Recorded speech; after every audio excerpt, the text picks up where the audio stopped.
casting votes on an issue of enormous consequence, and that is whether we reappoint Ben Bernanke as chairman of the Fed.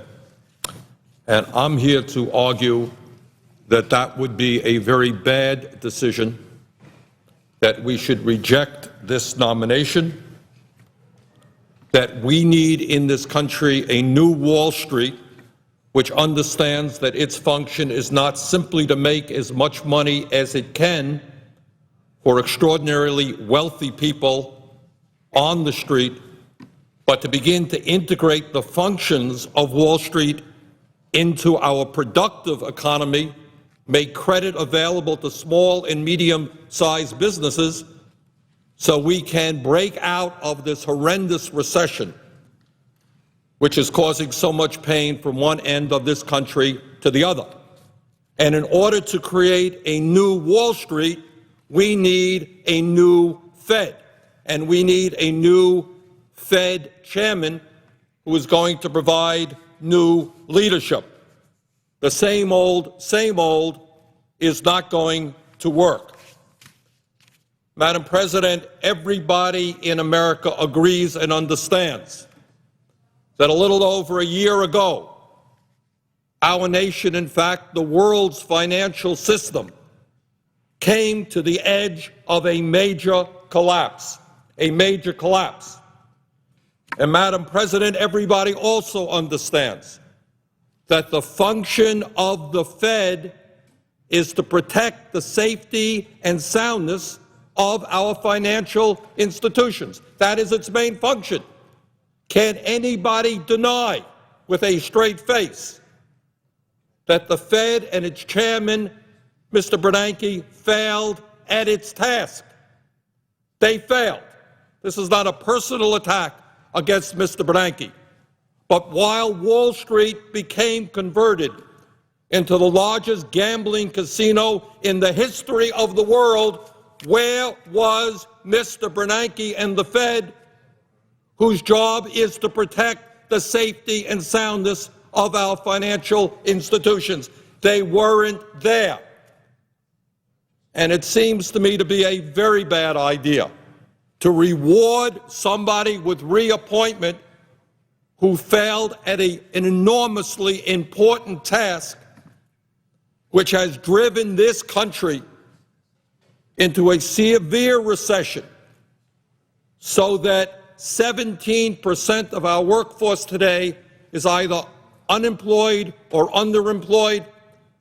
Millions of our fellow Americans have lost their homes, they've lost their savings, they've lost their ability to send their kids to college, they've lost their hopes for the future.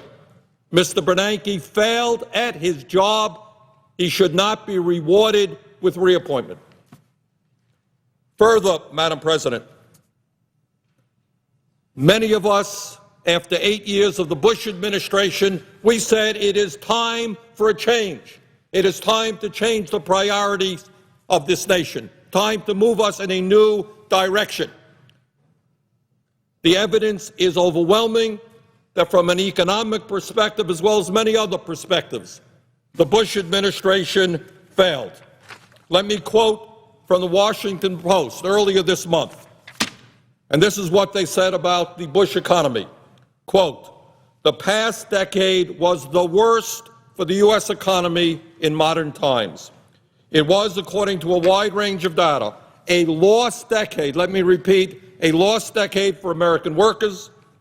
There has been zero net job creation since December 1999. Zero. Middle-income households made less in 2008 when adjusted for inflation than they did in 1999. End of quote. A lost decade. Standard of living for American workers down. Creation of wealth down for American workers. Ben Bernanke was not only appointed by George W. Bush to be chairman of the Fed, Madam President, he was a member of the Bush administration.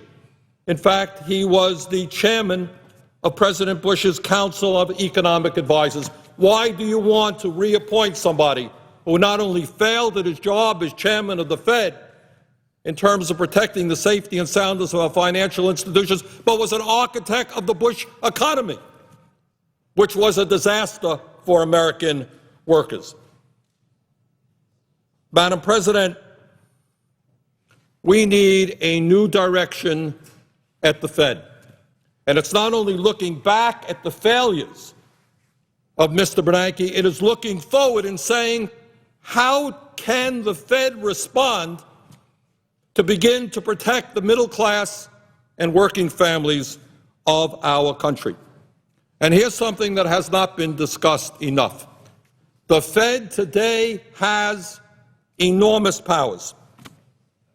Now, many will remember that as part of the bailout, Mr. Bernanke and the Bush administration not only pushed for a $700 billion bailout for Wall Street, but on top of that, Mr. Bernanke provided trillions of dollars, let me underline that, trillions of dollars in zero-interest loans to large financial institutions. As a member of the Budget Committee, I had the opportunity to ask Mr. Bernanke which financial institutions received those trillions of dollars. I don't think that's an unreasonable question on behalf of the American people. And Mr. Bernanke said, in so many words, sorry, Senator, not going to tell you. The American people don't have to know who received trillions of dollars of their money. That, to me, is totally unacceptable. We need transparency at the Fed, and Mr. Bernanke has not provided that transparency. I have introduced legislation to bring that transparency to the Fed. Somebody whose views are very different than mine on many issues, Ron Paul in the House, brought forth similar legislation. We need transparency. We need a chairman of the Fed who will give us that transparency. And that's something that Mr. Bernanke can do tomorrow. Madam President,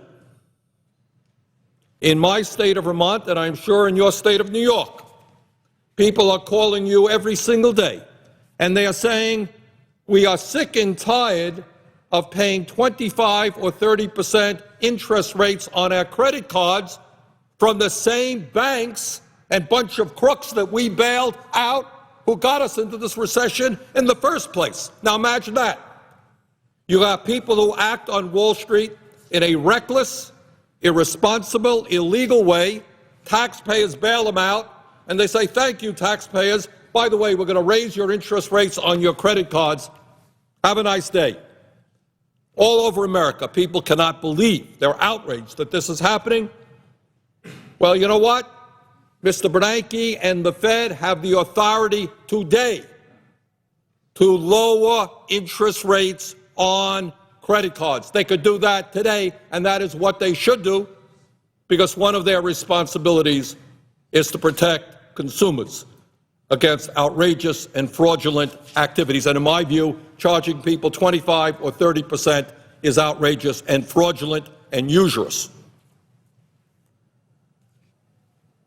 Madam President, all over this country, the President mentioned it last night, appropriately so, all over this country, small and medium-sized businesses who are making a profit are crying out for low-interest loans in order to expand their businesses and to hire new workers. One of the great economic problems we're having as a nation, the President touched on it last night, is the need for small, productive businesses to get the low-interest loans they need.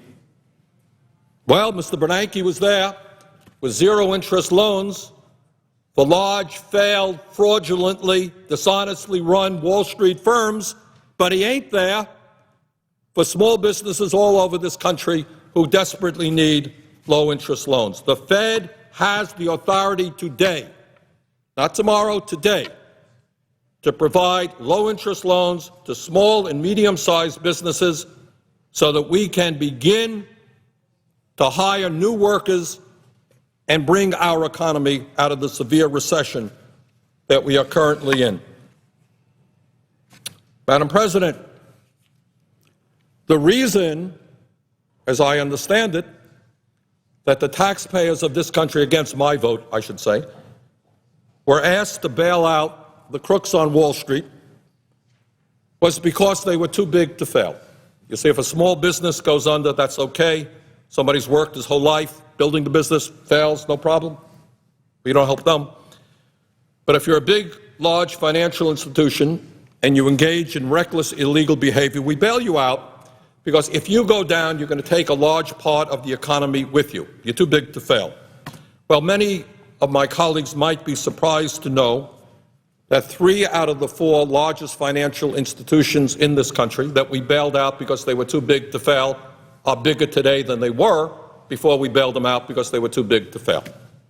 Now, that may make sense to somebody, not to this United States senator. It seems to me that what common sense suggests is that we break up these large financial institutions so, A, that the American people are never again put in the position of having to bail them out because they're too big to fail, and second of all, that we begin to understand what Teddy Roosevelt understood 100 years ago, is that that concentration of ownership is dangerous for the economy. Today, you have 4 major banks who are providing 2/3 of the credit cards in this country. 4 major financial institutions, 2/3 of all the credit cards. You have 4 major financial institutions who are writing half the mortgages in America. That's wrong. Break up the large financial institutions. This has been talked about all over the world. Ben Bernanke has the ability to begin to do that tomorrow. I have not heard one word from him to suggest that he will do that. Madam President, the American people are angry. The American people are frustrated. And what they are angry and frustrated about is that in many instances, they are working longer hours for lower wages than they used to if they are fortunate enough to have a job.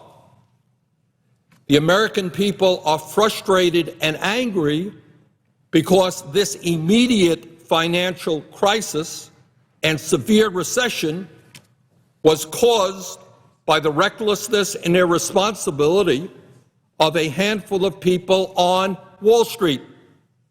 And the American people are frustrated and angry because they are not seeing the kind of accountability and change in terms of the activities on Wall Street that they expect and demand to happen. Quite the contrary.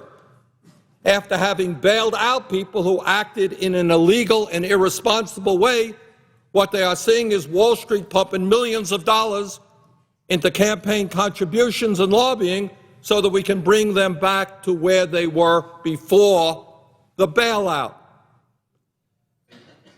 The American people want change in the way our financial institutions run.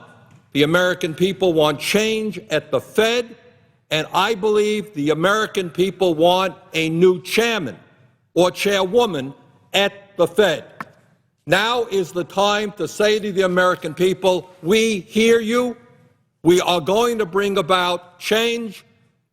We are going to deny the reappointment of Ben Bernanke as chairman.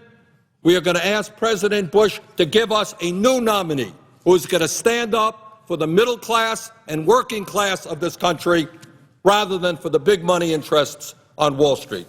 Thank you very much, Madam Chair, and with that,